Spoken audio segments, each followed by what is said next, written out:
Romina, çfarë mendon për ata pensionistë ose prindër që kanë mbetur vetëm? Fakt, kjo gjë mua më lëndon shumë.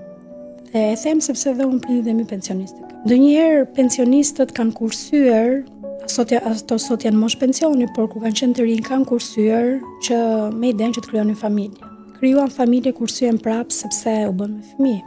Kursyen prapë sepse do edukonin fëmijët, ose të keq ushqen, mos hanë ashtu siç duhet, sepse nuk kanë pension. Dhe për më tepër, ata kanë turp t'i thonë fëmijëve të tyre, nuk kam ngrënë mirë sot. Dhe kjo gjë që mua më vret, sepse kanë dinjitet. Mund të rinë pa ngrënë dhe ato nuk thonë që nuk kanë kohën.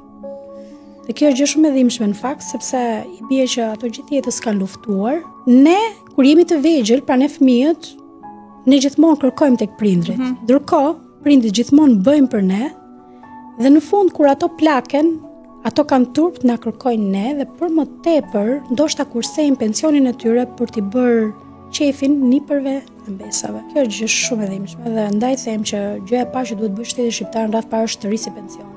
Dhe të mos marketoj, por t'i rrisi vërtet.